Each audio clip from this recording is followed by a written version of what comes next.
आज अत्यंत आनंदाची गोष्ट आहे। मेट्रो 3 जी देशातली सर्वात लांब सिंगल अंडरग्राउंड मेट्रो लाईन आहे, तिचा टप्पा 2A हा आपण सुरू करतो आहोत। आपल्याला कल्पना आहे की कफ परेड पासून आरे सिप्स पर्यंत एकूण 33 किलोमीटरची याची लांबी आहे।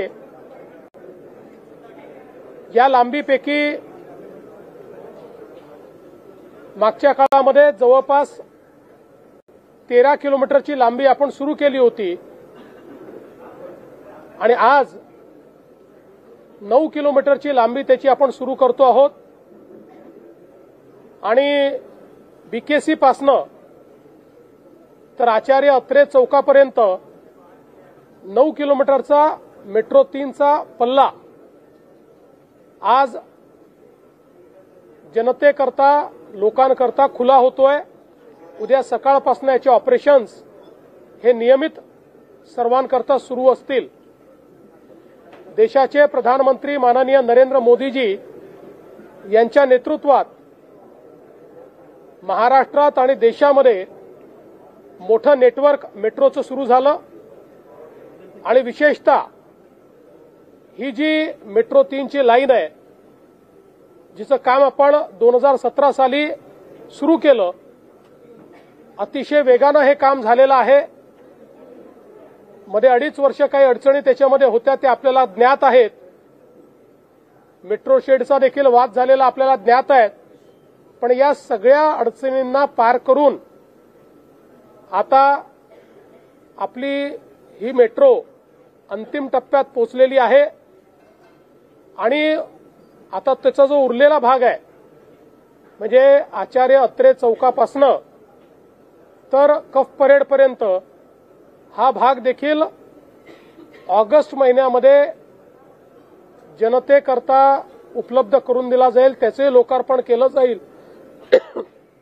अशा प्रकारचा प्रयत्न किंवा अशा प्रकारचा निर्धार आमचा आहे आणि त्यावेळी पुन्हा एकदा देशाच्या माननीय पंतप्रधान महोदयांना या ठिकाणी आम्ही निमंत्रित करू। ही जी मेट्रो आहे ही इंजिनिअरिंग मार्वल आहे। आता आपण ज्या रूटवर आलो त्या रूटवर आपण मिठी नदीच्या खालून आलेलो आहे।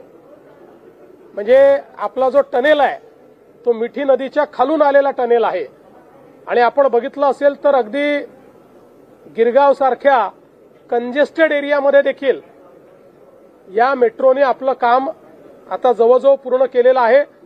2 स्टेशनचं काम जे आहे ते अंतिम टप्प्यात आहे, ते झालं की पूर्ण मेट्रो खुली होईल। विशेषतः आतापर्यंत जेवढा मेट्रोचा भाग खुला झालेला आहे त्याला चांगला प्रतिसाद आहे, रायडरशिप वाढते आहे आणि एंड टू एंड जेव्हा मेट्रो होईल त्यावेळी रायडरशिप अजून वेगानं या ठिकाणी वाढेल। एकूण 26 स्टेशन्स या संपूर्ण मार्गावर आहेत आणि या 26 स्टेशन्सचं जर आपण बघितलं तर अतिशय स्टेट ऑफ आर्ट अशा प्रकारचे स्टेशन्स तयार केलेले आहेत।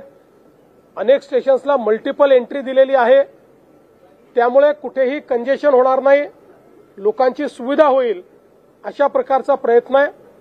विशेषतः मेट्रो 3 ही आपलं जे एअरपोर्ट आहे त्याच्याकरता देखील अत्यंत सुविधापूर्ण अशा प्रकारची ही मेट्रो 3 असणार आहे। त्याला अजून तिथलं काही बांधकाम चाललं आहे, त्यामुळे मेट्रो तर आता सुरू होऊन जाईल, पण लोकांना जी सीमलेस कनेक्टिव्हिटी मिळायची आहे त्याला थोडा काळ लागेल। तोपर्यंत शटल सर्व्हिस ही आपण उपलब्ध करून देऊ, जेणेकरून मेट्रोनेच एअरपोर्टवर लोकांना जाता येईल अशा प्रकारचा आपला प्रयत्न या ठिकाणी असणार आहे। मुंबईतल्या इतर मेट्रोही अत्यंत वेगाने पूर्ण करण्याचं काम आपण करतो आहोत। आपल्याला कल्पना आहे की 2022 साली पुन्हा जेव्हा आपलं सरकार आलं शिंदे साहेबांच्या नेतृत्वात त्यावेळी आपण सगळ्या प्रकल्पांना वेग दिला आणि आता आपला प्रयत्न आहे की यावर्षी आणि पुढच्या वर्षीपर्यंत 50 किलोमीटर ॲडिशन हे आपल्याला करायची आहे. त्याच्या पुढच्या वर्षी अजून 50 किलोमीटरची ॲडिशन आपल्याला करायची आहे, जेणेकरून हे संपूर्ण MMR रिजन जे आहे हे योग्य प्रकारे आपल्याला त्या ठिकाणी पब्लिक ट्रान्सपोर्टनी जोडता येईल. एक अजून मला चांगली गोष्ट आपल्याला सांगायची आहे की आपण सिंगल प्लॅटफॉर्म सिंगल तिकीट अशा प्रकारचा जो एक निर्णय केला होता की सर्व प्रकारचे मोड्स ऑफ ट्रान्सपोर्टेशन, मग ती मेट्रो असेल, ती सबअर्बन रेल्वे असेल, ती बेस्टची बस असेल, मोनो असेल, सगळ्या प्रकारच्या ज्या काही ट्रान्सपोर्टेशन सिस्टीम आहेत या एका तिकिटावर आणि ते तिकीट एकाच प्लॅटफॉर्मवर आपल्याला घेता आलं पाहिजे, अशा प्रकारचा जो आपला प्रयोग होता तो यशस्वी झालेला आहे. त्याच्यामध्ये रोल आउट करून आता त्याचं ट्रायल चाललेलं आहे. हे ट्रायल पूर्ण झालं की तो कमर्शियली आपण रोल आउट करू, त्यामुळे मुंबईकरांना एंड टू एंड सोल्युशन मिळेल. कालच शिंदे साहेबांनी आणि मी बेस्टच्या बसेस आहेत त्याचा गुगलशी टायअप केलेला आहे आणि जो प्लॅटफॉर्म तयार झालेला आहे त्याच्यावर रिअल टाईममध्ये बेस्टची बस कुठे आहे याची सगळी माहिती मिळणार आहे. किती वेळात पोहोचेल हे मिळणार आहे, डिले असेल तर किती डिले आहे हे मिळणार आहे. आणि त्याच प्लॅटफॉर्मवर आपल्याला ट्रॅव्हल प्लॅन देखील तयार करता येणार आहे. म्हणजे आपल्याला एका जागेहून दुसऱ्या जागेवर जायचं असेल तर तुम्ही त्या 2 जागा टाकल्या की तुम्हाला ट्रॅव्हल प्लॅन मिळेल. सगळ्यात क्विकली कसे पोहोचू शकाल, सगळ्यात कमी पैशात कसे पोहोचू शकाल, असे वेगवेगळ्या प्रकारचे ट्रॅव्हल प्लॅन हे देखील त्यात मिळतील. आपलंही जे दुसरं सिंगल प्लॅटफॉर्म आहे त्याच्यावरही ट्रॅव्हल प्लॅनची व्यवस्था आपण केलेली आहे. आपला प्रयत्न असा आहे की प्रवाशांना एंड टू एंड सोल्युशन मिळालं पाहिजे. जास्तीत जास्त लोकांनी पब्लिक ट्रान्सपोर्ट वापरला पाहिजे. आपला जास्तीत जास्त पब्लिक ट्रान्सपोर्ट हा ग्रीन आहे, तो पोल्युशन फ्री आहे, पोल्युशन कमी करणारा आहे.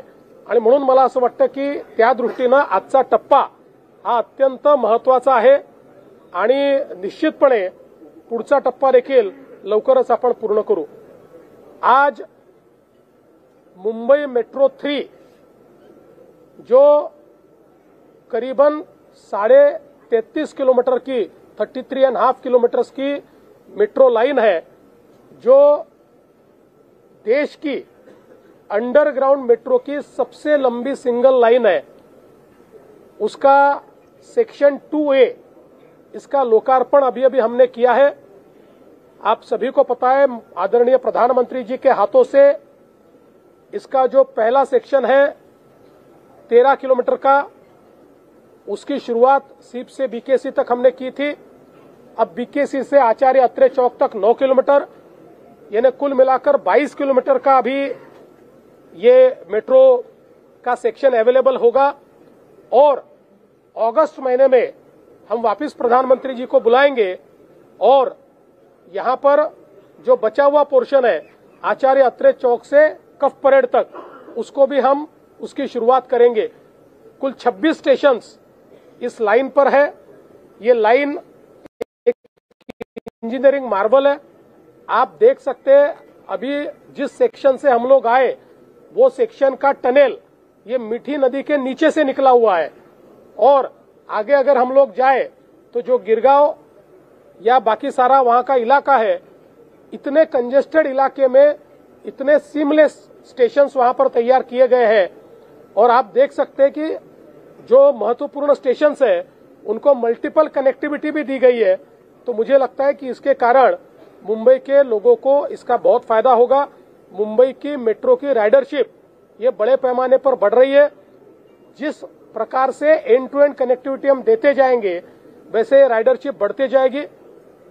हमने पिछले समय ऐलान किया था कि मुंबई के लिए हम सिंगल टिकट सिंगल प्लेटफॉर्म तैयार करेंगे, यानी एक ही प्लेटफॉर्म पे सारे मोड ऑफ पब्लिक ट्रांसपोर्ट आएंगे और एक सिंगल टिकट पर आप उसमें ट्रैवल कर पाएंगे. उसकी पूरी शुरुआत हमने की है. उसके ट्रायल्स चल रहे हैं. ट्रायल्स सक्सेसफुल होने के बाद उसको कमर्शियली रोल आउट किया जाएगा. ऑल ट्रांसपोर्टेशन सिस्टम, मुंबई की सबअर्बन रेलवे, मुंबई की मेट्रो, मुंबई की मोनो, मुंबई की बस सिस्टम इसके ऊपर है. और ये केवल मुंबई तक सीमित नहीं रहेगा, पूरे MMR रीजन में ये प्लेटफॉर्म फर्स्ट फेज मुंबई और सेकंड फेज में पूरा एमएमआर रीजन हम इसमें इंटीग्रेट करेंगे। इसके कारण जो प्रवासी है उनको एंड टू एंड सॉल्यूशन मिलेगा। इसके साथ साथ उनको ये भी सुविधा होगी कि वो अपना ट्रैवल प्लान कर पाएंगे। वो लोग अगर हमारे ऐप पर जाकर वो जहां खड़े हैं वहां से उनको जहां जाना है इसका एंट्री करेंगे तो उनको एक ट्रैवल प्लान मिलेगा जो उनको डिटरमिन करेगा कि वो कहां से कहां कैसे जा सकते हैं, कितने मीटर पर उनको बस अवेलेबल है, कितने मीटर पर मेट्रो अवेलेबल है, कहां उनको उतरना है, कहां से कहां जाना है। ऐसी एंड टू एंड कनेक्टिविटी उनको मिलेगी। उसके साथ साथ कल ही शिंदे जी ने और हमने एक बेस्ट का ऐप जो गूगल के साथ एक हमने पिछले समय टाइप किया था उसके अंतर्गत एक नया ऐप ये डेवलप किया हुआ है जिसमें हमारे बेस्ट की बसेस की रियल टाइम इंफॉर्मेशन आपको मिलेगी। आप जिस भी बस स्टैंड पर खड़े हो या जहां भी खड़े हो वहां से नियरेस्ट बस स्टैंड कहां है, वहां आने वाली बस कितने बजे आने वाली है, वो अभी कहां है, उसको पहुंचने को कितना समय लगेगा, अगर लेट है तो कितना लेट है, ये सारी जानकारी लोगों को इसके माध्यम से मिलेगी। और इसी platform say other modes of transport की भी इंफॉर्मेशन आप ले सकते हैं, ट्रैवल प्लान भी तैयार कर सकते हैं। तो कुल मिलाकर हमारी सरकार मुंबई और एमएमआर के लोगों के लिए एक प्रकार से सीमलेस पब्लिक ट्रांसपोर्टेशन सिस्टम जो क्लीन फ्यूल पर चल रही है, क्लीन एनर्जी पर चल रही है, जो प्रदूषण रहित है, इस प्रकार के ट्रांसपोर्टेशन सिस्टम तैयार करने का काम कर रही है। मैं आपको बताना चाहता हूं कि ये मेट्रो हम लोगों ने 2017 में शुरू की थी, ये शायद पहले कंप्लीट हो जाती, लेकिन आप लोग जानते हो बीच में 2-2.5 साल इस मेट्रो ने कई परेशानियों को झेला, सरकार की अनास्था को भी झेला। लेकिन जैसे ही 2022 में वापस शिंदे जी के नेतृत्व में हमारी सरकार आई, हमने बड़ी तेजी के साथ रुके हुए कामों को सारे अप्रूव किया, उसकी सारी कठिनाइयां दूर की और अब बड़ी गति के साथ ये काम चल रहा है। हमारा ऐसा मानना है आने वाले इस साल में 50 किलोमीटर और अगले साल में 50 किलोमीटर मेट्रो का काम हम कंप्लीट करेंगे ताकि ये जो कनेक्टिविटी है जो थोड़ी डिस्टॉर्टेड है ये पूरी तरीके से सीमलेस इस प्रकार की कनेक्टिविटी लोगों को प्राप्त होगी। मैं हमारी जो MMRCL है, मुंबई मेट्रो रेल कॉरपोरेशन, जिसने ये बहुत ही डिफिकल्ट काम यहां पर करके दिखाया है, उसकी एमडी हमारी अश्विनी भिड़े जी यहां पर मौजूद है, सारे हमारे प्रमुख अधिकारी यहां पर मौजूद है। मैं उनका बहुत बहुत अभिनंदन करना चाहता हूं, उनको बधाई देना चाहता हूं। और साथ में हमारे जापान के काउंसिल जनरल भी यहां पर है। इसके लिए जापान सरकार के जायका ने हमको जो आर्थिक मदद दी उसके लिए हम उनका भी आभार व्यक्त करना चाहते हैं। जब ये प्रोजेक्ट कंप्लीट होगा तो तकरीबन इसके ऊपर 37,000 करोड़ रुपया हम लोग खर्चा कर रहे हैं, जिसके लिए एक बड़ी मदद हमको जायका ने दी हुई है, इसलिए उनका भी मैं आभार व्यक्त करता हूं।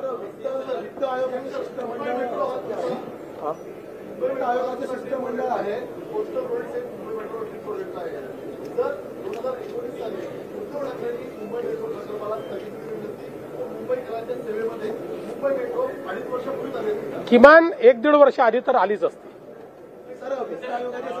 शिंदे साहेब बोलतील मग मी बोलतो। आजचा दिवस मुंबईकरांच्या जीवनातला आनंदाचा दिवस आहे। खरं म्हणजे आज आपण मेट्रो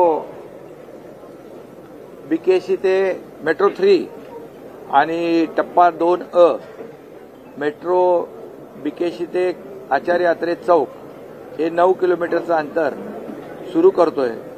माननीय मुख्यमंत्री महोदयांनी विस्तृतपणे सविस्तरपणे याची आपल्याला माहिती दिलेली आहे। मी आपल्याला एवढंच सांगतो की याचा पहिला टप्पा आपला सिप्सपासून बीकेसी पर्यंत गेल्या वर्षी आदरणीय प्रधानमंत्री नरेंद्र मोदी साहेबांच्या हस्ते त्याचं लोकार्पण झालं होतं आणि आता हा बीकेसी ते आचार्य यात्रे चौक खरं म्हणजे बीकेसी आणि वरळी तसं बघायला गेलं तर एक बिझनेस हब आहे आणि खऱ्या अर्थाने हा बीकेसी ते वरळी हा कनेक्ट होतोय। पुढचा टप्पा आचार्य यात्रे ते आपण कप परेड पर्यंत जातोय, म्हणजे पूर्ण 33.5 किलोमीटरचा हा मेट्रो 3चा टप्पा आहे आणि मला वाटतं हा मेट्रो 3 सगळ्यात मोठा एक टप्पा आहे आणि लाखो लोकांना तो दिलासा देणार आहे। यामध्ये आता या मेट्रो 3 मुळे 4.5 ते 5 लाख वाहनं जी आहेत ही रस्त्यावरून कमी होतील, हा खूप मोठा फायदा आहे। मोठ्या प्रमाणावर इंधन वाचेल, मोठ्या प्रमाणावर वेळ वाचेल. आता इथं बिकेशी ते वरळी 15 मिनिटांमध्ये आपण पोहोचू, ज्याला आपल्याला माहित आहे, तुम्ही पण जाता रोज, आणि त्यामुळे हे वेळेमध्ये बचत होईल. आणि हा पूर्ण 33.5 किलोमीटर हा जो काही जवळपास 1 तासाच्या आतमध्ये हा पूर्ण कंप्लीट झाल्यानंतर 1 तासापेक्षा कमी त्याचं वेळ लागेल. आणि खऱ्या अर्थाने मग आपल्याला सगळ्यांना शेवटी माणसाचा वेळ महत्वाचा आहे, इंधन वाचेल, प्रदूषण कमी होईल आणि या सगळ्याच गोष्टी इथून सगळ्यांना फायद्याच्या होतील. बीकेसीमधल्या राहणाऱ्या लोकांना देखील खूप फायदा होईल. जसं मुख्यमंत्री म्हणाले, बीकेसीला लागून आहे ना, की जेव्हा अगोदर 2017ला सुरू झाला, मुख्यमंत्री देवेंद्रजी होते आणि नंतर महाविकास आघाडी आली आणि मग तो टप्पाच बंद झाला. आणि मलाही सांगितलं की आता तुम्ही हा टप्पा थांबवा. मी नगरविकास मंत्री होतो, पण मला या प्रकल्पाची किती गरज आहे, प्रकल्प किती महत्वाचा आहे, मी काय ते थांबवलं नाही. हे थांबवलं असतं तर आता हे आपण उद्घाटन करू शकलो नसतो, पण मी ते सुरूच ठेवलं. आणि स्पीड ब्रेकर बऱ्याच ठिकाणी घातले, पण आम्ही काही ठिकाणी स्पीड ब्रेकर उघडून टाकले. पण आज मला आनंद आहे, जाऊ द्या गमतीचा भाग सोडा, परंतु हा मेट्रो 3 हा प्रकल्प मुंबईसाठी, मुंबईकरांसाठी अतिशय महत्वाचा आहे. यामुळे आणि मुंबई MMR मध्ये देशातलं सगळ्यात जास्त मोठं नेटवर्क मेट्रोचं मुंबई MMR मध्ये आहे. जसं मुख्यमंत्री महोदय म्हणाले, आम्ही 50 किलोमीटर आणखी वाढवणार आहे, पुन्हा 50 किलोमीटर वाढवणार, अशी ह्याचं जे काय जशी लोकांची गरज आहे ती गरज ओळखून आपण हे मेट्रोचं काम करतोय. आणि मला आणि आपल्या सगळ्यांना आनंद आहे की हा पूर्णपणे अंडरग्राऊंड आहे. म्हणजे रस्त्यावरची ट्रॅफिक कमी करण्याचा जो काही उद्देश आपला आहे तो या मेट्रो 3 मुळे सफल होतोय. आणि या मेट्रोमध्ये आम्ही बसलो त्यावेळेस बिलकुल व्हायब्रेशन नाही, आवाज नाही, ऍडव्हान्स टेक्नॉलॉजी. आपल्या भिडे मॅडम मला म्हणाल्या की अतिशय ऍडव्हान्स टेक्नॉलॉजीचा वापर केलेला आहे. आमचे सर्व टीमचे लोक आहेत, जपानचे कॉन्सुलेट जनरल आहेत, आणि या सगळ्यांच्या माध्यमातून खऱ्या अर्थाने, आणि मगाशी मुख्यमंत्री महोदय म्हणाले, हे मिठी नदीच्या खालून जातोय, त्यामुळे वरती ट्रॅफिकला कुठलाही त्रास न होता हा कंप्लीट मेट्रो नेटवर्क जेव्हा आमचं 337 किलोमीटर किंवा एंड टू एंड आम्ही कनेक्टिव्हिटी दिल्यानंतर जी रस्त्यावरची ट्रॅफिक आहे ती जवळपास 50% जास्त कमी होईल, प्रदूषण कमी होईल, लोकांचा वेळ वाचेल, तुमचाही वेळ वाचेल, तुम्हाला बातम्या देखील लवकर देता येतील, मंत्रालयात देखील लवकर इफिशियंटली काम करता येईल, आणि म्हणून लोकांना घरी देखील लवकर जाता येईल, घरच्या लोकांना देखील जास्त वेळ देता येईल. आणि म्हणून मेट्रो हा प्रकल्प मुंबईकरांना वरदान ठरलेला आहे. सुरुवात झाली देवेंद्रजींच्या मुख्यमंत्रीच्या काळात 2017 मध्ये, त्याच्यात थोडासा गडबड झाली. हा, त्यांनी तर बसावं ना, त्यांचं तिकीट पण आम्हीच काढू. हा, आणि उद्यापासून त्यांनी प्रवासाला सुरुवात करावी. आता प्रवास करायला तर आम्ही त्यांना लावलेलंच आहे सगळीकडे. त्यामुळे हा मुंबईकरांना वरदान ठरणारा हा मेट्रो प्रकल्प आहे. जसं मुख्यमंत्री महोदय म्हणाले की आम्ही पुढच्या टप्प्यात आदरणीय देशाचे प्रधानमंत्री नरेंद्र मोदीजींच्या हस्ते ऑगस्टमध्ये हा कंप्लीट टप्पा पूर्ण होईल. आणि खऱ्या अर्थाने मेट्रो 3 हा सगळ्यात महत्वाकांक्षी आणि अंडरग्राऊंड हा मेट्रो प्रकल्प आहे. 27 स्टेशन आहे त्याच्यात, फक्त 26च्या 26 अंडरग्राऊंड आहे, एकच मला वाटतं वरून आहे. आणि आपण पाहतो हे स्टेशन देखील, हे मला वाटतं मेट्रोच्या सगळ्यात मोठं स्टेशन आहे हे बीकेसी नाही, हे नाही, म्हणजे तेच आपण सुरू केलं.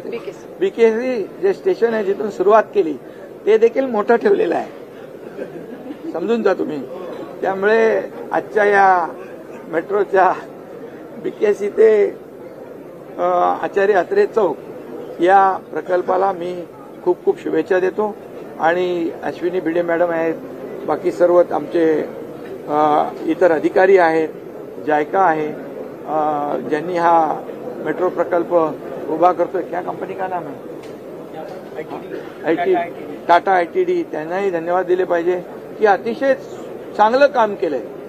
मार्वल काम आहे, सुपर काम आहे, आणि असंच काम या मेट्रोचं होत राहील आणि मुंबईकरांना मोठा दिलासा मिळत राहील. वित्त आयोगाचं शिष्टमंडळ महाराष्ट्रात आज तुम्ही मेट्रो कोस्टल अशा महत्वाच्या प्रकल्पांसाठी अतिरिक्त निधीची मागणी एमएमआरसाठी केली होती, काय मागणी आहे?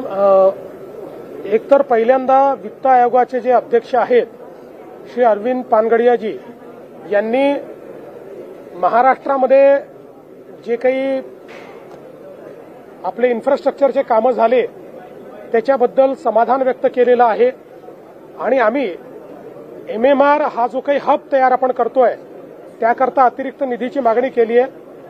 अर्थात आता ते किती निधी देणार हे आज कोणीच सांगत नसतं, त्यांचा रिपोर्ट येईल त्यावेळेस हे लक्षात येईल. एक सवाल आपसे मौका दूसरा है, लेकिन सवाल मैं कॉन्फ्लिक्ट को लेकर सवाल कर रहा हूं. महाराष्ट्र की एक बहुत बड़ी कोस्टल बेल्ट है जो इंटरनेशनल वाटर से शिप को शेयर करती है. कैसे आप ये कोस्टल सिक्योरिटी को इंश्योर कर रहे हैं जिसमें रिसेंट कॉन्फ्लिक्ट चल रहा है इंडिया वर्सेस पाकिस्तान? देखिए, अभी चाहे वो पुलिस हो, चाहे कोस्ट गार्ड हो, चाहे नेवी हो, सारे लोग अलर्ट मोड पर है. रेगुलर एक्सरसाइजेस चलती है, उसके एसओपीज तय है, उसके अनुसार जो आपके वॉरबुक होते हैं उसके अनुसार जो जो भी चीजें करनी जरूरी है वो सारी चीजें हमने की है. अभी इसके बाद एक हमारे इंटरनल सिक्योरिटी के दृष्टि से भी हम लोग एक जायजा लेने वाले हैं. एक मीटिंग भी हम लोगों ने बुलाई हुई है, तो हम लोग पूरे अलर्ट मोड पर हैं. असं आहे की आपल्याकडे पोलीस असतील, कोस्ट गार्ड असेल किंवा नेव्ही असेल, हे रेग्युलर एक्सरसाइजेस करतात. याचं जे वॉरबुक आहे किंवा एसओपीज आहेत त्या नीट फॉलो होत आहेत. पूर्ण अलर्ट मोडवर आपण आहोत आणि आज दुपारी इंटरनल सिक्युरिटीच्या संदर्भात आढावा घेण्याकरता एक बैठक देखील आपण ठेवलेली आहे.